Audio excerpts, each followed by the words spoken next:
Bon les gars, je suis sorti de Pampelune. Il y a un petit chemin qui est magnifique, avec des cailloux, qui est vraiment très joli et très agréable à marcher. Vous voyez, je suis entouré de champs de blé et de montagnes au loin. Enfin, c'est absolument magnifique. J'aime beaucoup ce paysage. Alors, je sais pas si vous voyez devant moi, mais il y a déjà 4 ou 5 personnes. Et devant ces gens-là, parce qu'il y a un virage qui arrive, là, il y a d'autres gens. Donc c'est rassurant. Franchement, c'est rassurant. Ça veut dire que je suis pas tout seul. Et ça veut dire que, comme les gens affluent, mais les gîtes et les auberges vont sans doute progressivement réouvrir leurs portes pour accueillir ces gens-là. Donc voilà, ça fait plaisir de ne pas trop marcher seul. À gauche nous avons le blé, au fond nous avons les montagnes, et à droite nous avons les tournesols. Et il y a des Espagnols derrière moi que j'ai grillé telle une fusée.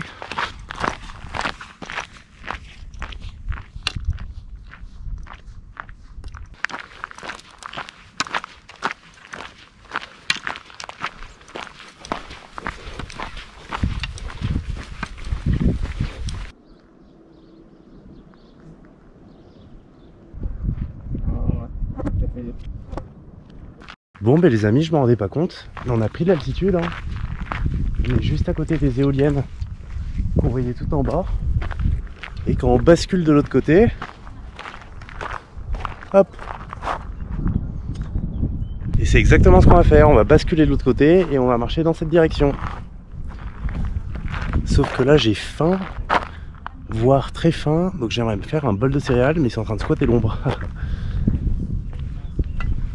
Donc voilà, je sais pas où je vais me poser, mais il faudrait que je mange. Et il y a d'autres pèlerins. Les amis, nous sommes sur un sentier que je peux qualifier de coquin. Car vous voyez, il n'y a que des petites pierres rondes qui glissent. Et croyez-moi, il faut faire attention. Il faut faire très attention où on met les pieds. Parce que alors là, c'est un coup à se péter la gueule, à s'éclater dedans.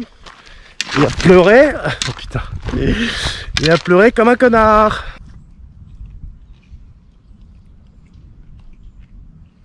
Désolé, je suis avec Nathan. Et on marche là depuis quelques kilomètres avec Nathan. Voilà.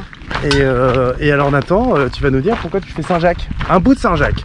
Alors, déjà j'ai commencé de Saint-Jean-Pied-de-Port et je vais jusqu'à Estella. Donc je le fais pas entier parce que faut jouer avec les congés, etc. Et je le fais plus pour des questions, on va dire, sportives et un peu spirituelles. Sportives parce que je me suis dit, je vais faire quelque chose de mon été. T'as besoin de te décrasser? Non, en soi je suis déjà décrassé, je pense. J'en fais souvent du sport, mais, okay. Je me dis, ouais, c'est des choses qu'on fait pas tous les jours, quoi. Je veux dire, en randonnée de 30 km par jour, c'est assez rude aussi. Donc je me suis dit déjà pour me dire, je peux le faire. Et ensuite spirituel parce que je viens d'une famille un peu chrétienne, pas forcément très pratiquante, mais ils m'ont éduqué un petit peu comme ça. Ouais. Et je sais que mes grands-parents par exemple seraient fiers que je fasse ça. Ok, est-ce que tu penses que ça t'a apporté 2-3 réponses? Du côté spirituel, j'entends. Bah sur le moment peut-être pas. À la fin, quand j'aurai terminé, peut-être ouais. Là pour l'instant je suis dans le mood et voilà, peut-être que je focalise pas encore sur ça, mais quand je rentrerai chez moi peut-être que ouais, sans doute ça me fera réfléchir sur tout ça, ouais, peut-être. Ok, bon, et est-ce que tu comptes revenir sur le chemin? Parce que du coup tu termines demain ou après-demain, dans 2 jours? Je termine demain. Donc là on va jusqu'à Punta la Reina et demain on va jusqu'à Estrella. Et après terminer. À la mer. Est-ce que tu vas revenir pour le finir? Et je pense que chaque année, j'essaierai de me faire un bout chaque année pour le finir totalement et à la fin accomplir le truc quoi. Ok, cool. Parce que c'est quand même le but, c'est quand même de le faire jusqu'au bout quoi. Ok. Donc voilà. Sympa. Et ben merci Nathan. Voilà, vous avez rencontré Nathan.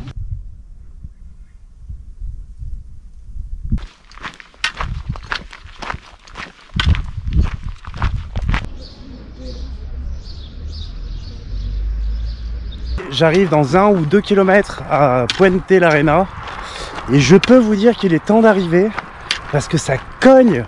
Il est 14h30, il fait 30 degrés et alors le soleil me brûle. J'arrête pas de me mettre de la crème, mais rien n'y fait, hein. J'aurai quand même un coup de soleil, ça c'est clair et net. On arrive à Puente la Reina. On a bien marché. Alors l'arrivée en ville, bon, est pas tip top. En fait, c'est une espèce de grosse route qui est juste à côté de moi là.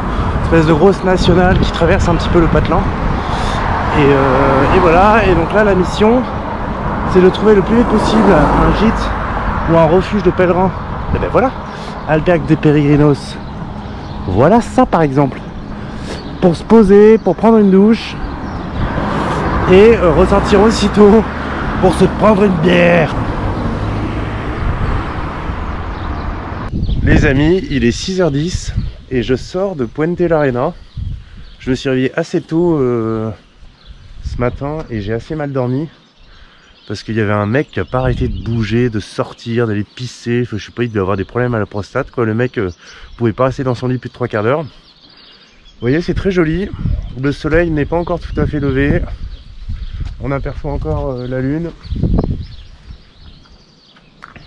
Voilà, et l'étape classique, c'est de sortir de Puente Larena et d'aller dans une ville qui s'appelle Estella.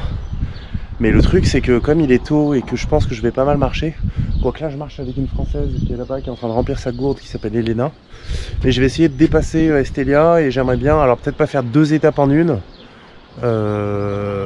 Alors la deuxième étape après Estella, c'est Los Arcos. Et là ça fait une trotte, surtout qu'il va faire chaud aujourd'hui. Donc je vais peut-être me poser entre les deux, voilà, soit en bivouac, soit dans un petit gîte.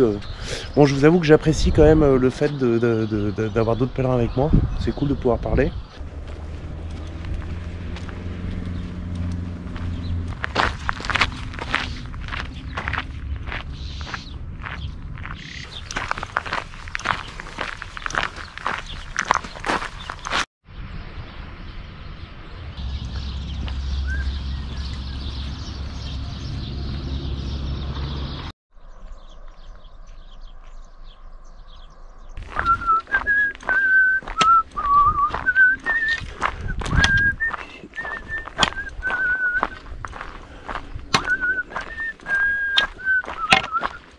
Je suis à Siroki, un petit village perché en haut d'une colline qui est très très beau, avec des petites ruelles, des petites places. Vous voyez, ça a beaucoup de charme. Tout est parfaitement indiqué, hein, d'ailleurs, je tiens à le dire. Depuis que je suis arrivé en Espagne, mais alors il n'y a pas besoin de carte. Tout est marqué comme ça, les flèches jaunes sont absolument partout. Tous les carrefours sont marqués par les flèches jaunes. Il y a des coquilles Saint-Jacques absolument partout, il y en a encore une là-bas. Donc franchement, la signalétique est absolument parfaite en Espagne. Elle est même meilleure en Espagne qu'en France. Donc c'est trop bien, voilà. Et ce petit village a beaucoup de charme. Il y règne une étrange ambiance, un peu comme si le temps s'était arrêté.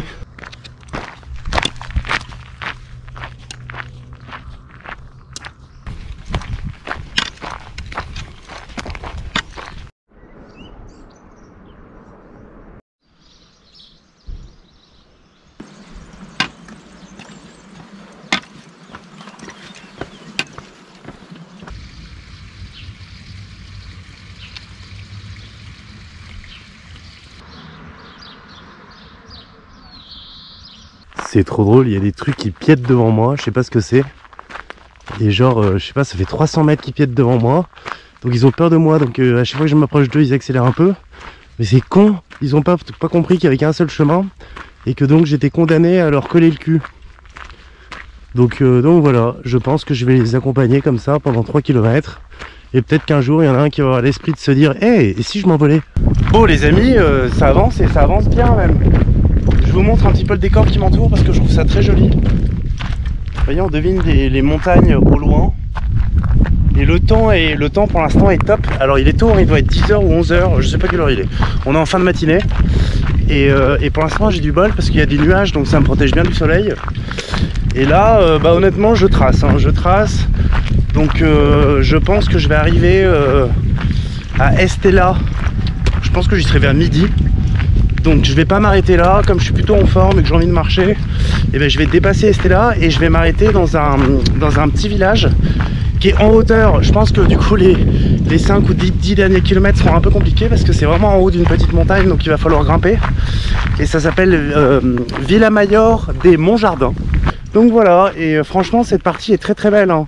Depuis Pampelune, je suis vraiment super content de faire ce chemin. C'est très beau, beaucoup de champs, beaucoup de montagnes, puis du chemin quoi, du putain de chemin. Alors il y a eu 2 ou 3 mais micro parties de route, mais vraiment toutes petites. Et sinon putain du chemin. Donc du sentier, du caillou, de la terre. Et putain mais ça fait trop plaisir de marcher sur du chemin. Voilà, je suis là, je suis content de marcher seul. Au début j'ai marché avec une Française qui était très cool, qui s'appelait Elena. Et en fait le problème c'est qu'on on marchait absolument pas au même rythme. Moi au début je marchais à son rythme, mais vraiment en fait j'ai l'impression de faire du surplace. J'avais presque l'impression de m'abîmer à force de ralentir le pas. Donc j'ai commencé un peu à accélérer discrètement. Puis à un moment elle m'a dit ah non mais attends, je suis désolé mais moi je peux pas marcher à ce rythme. Donc voilà, d'un commun accord on s'est dit bon écoute, je marche à mon rythme, tu marches à ton rythme. Et puis voilà, c'était une bonne rencontre, on a bien discuté. Ça sert à rien de se faire chier l'un comme l'autre.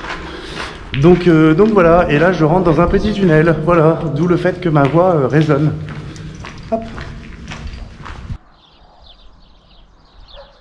Il est 11 h, je suis à 1 km de Estella, mon sac me fait terriblement mal. C'est ce que je disais dans ma vidéo de matos pour Compostelle, je suis très déçu de ce sac. Il me correspond pas du tout, ça fait bientôt un mois qu'il me fait mal au dos, mal aux épaules. Et là, ce qui s'est passé, genre il y a 5 ou 10 minutes, j'ai eu une douleur, mais absolument colossale, en haut des fesses, genre en bas du dos, en haut de la fesse gauche. Et genre vraiment une très grosse douleur, quoi, genre un peu comme une aiguille, donc ça ressemble, alors je sais pas, moi j'ai jamais fait ça de ma vie, mais ça ressemble à une sciatique. Les gens disent que quand on a une sciatique, ça fait mal en haut des fesses, etc. Donc vraiment une douleur terrible qui m'empêche de marcher normalement, qui s'est réveillée tout d'un coup et qui ne me quitte pas là depuis 10 ou 15 minutes. Je sais pas quoi faire parce que les douleurs aux épaules, douleurs au dos, je le supporte depuis à peu près un mois et c'est supportable, c'est-à-dire que ça me fait chier. Des fois je suis obligé de désangler, d'enlever une bretelle, de marcher avec mon sac uniquement sur l'épaule droite, de porter un peu mon sac, etc. Bon, c'était jouable et je m'étais dit bon bah tu t'en fous, tant pis, hein, c'est la vie, tu fais Compostelle, parce que je l'ai payé 250 €, donc j'ai pas envie de changer de sac. Mais là, s'il me fait mal comme ça au niveau du cul, façon sciatique, et que je peux plus marcher normalement à cause de ça, mais ça va pas être possible, quoi, ça va juste pas être possible. Si cette douleur là revient, est persistante et que vraiment j'ai la conviction que c'est associé à, que c'est à cause de mon sac, ben je vais changer de sac, hein. Je vais changer de sac, tant pis, je renverrai mon sac chez moi par la poste. Et je m'achèterai un sac plus confortable, ou en tout cas qui me correspond mieux. Les amis, nous sommes en train de traverser Estella. Il est 11 h, donc j'aurais vraiment très bien marché ce matin. J'aurais fait 22, je crois que c'est à 22 km. Donc j'aurais fait 22 km dans la matinée, sachant qu'il est 11 h. Donc je vais quand même, malgré mes problèmes de sac à dos, je vais quand même, vous voyez je boite, hein, ça me fait vraiment mal au cul. Je vais quand même pousser jusqu'à Villamayor des Monts-Jardins là. Donc c'est à 9 ou 10 km.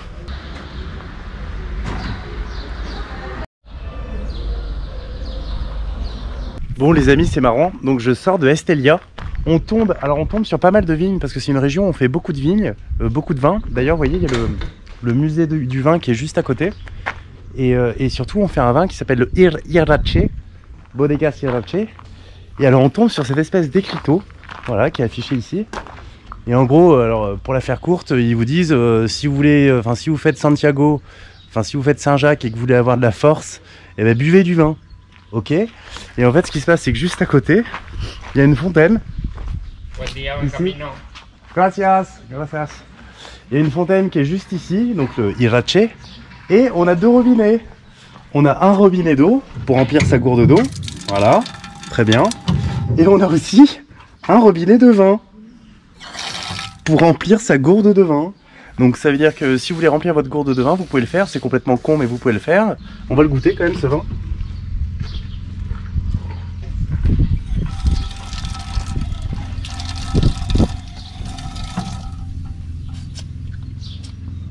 Bon, il est pas mal.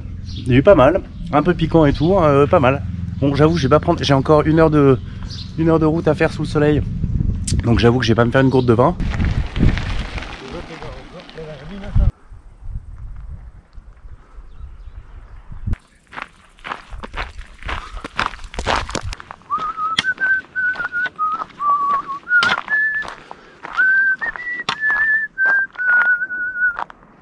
Bon les amis, c'est magnifique. C'est magnifique. J'approche gentiment de Mayor, machin, mon jardin, fait chier, j'ai oublié. Je pense que c'est en haut, alors ça me fait un peu peur, hein. Mais je pense que c'est le petit village qui est tout en haut de la montagne. Et si c'est pas celui-ci, ça doit être celui qui est juste à gauche que vous voyez derrière le poteau.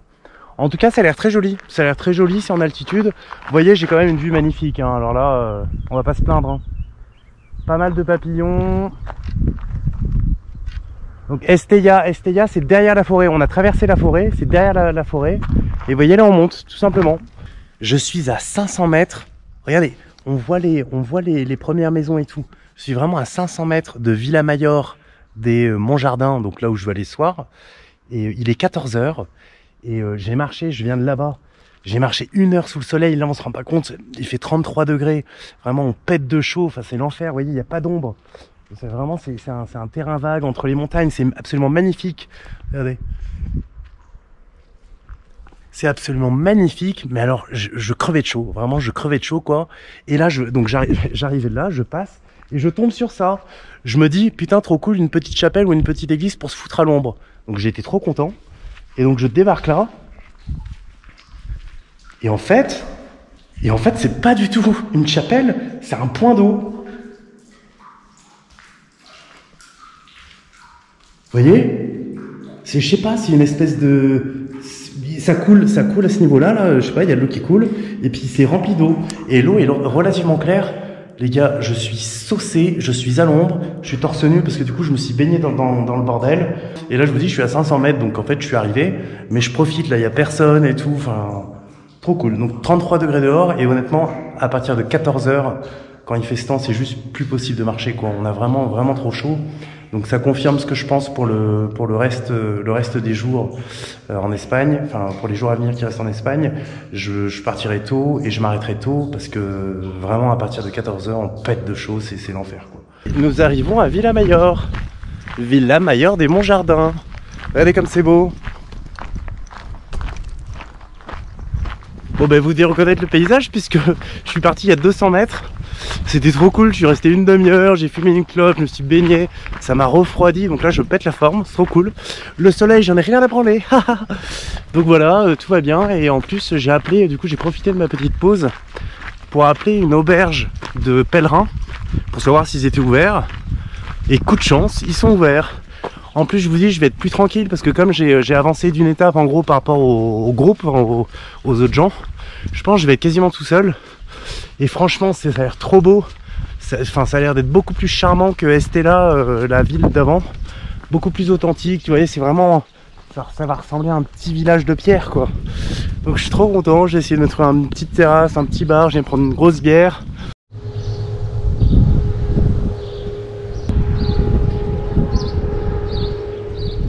Bon les amis, je me suis posé, j'ai fait une petite sieste, j'ai fait du montage, j'ai été hyper efficace. Et là... Les amis, je quitte Villa Mayor. C'était un très joli petit village. Alors, voilà, hein. Un petit village qui est perché de l'autre côté de la colline, avec vraiment une très belle vue. Alors là, c'est magnifique, hein. C'est magnifique, il est un petit peu plus de 6 h 30, donc il fait super bon. Il fait presque froid d'ailleurs. Et voilà, et l'objectif de la journée, c'est de se rapprocher le plus possible de Logrono. Alors ça fait une trotte, ça fait 40 km.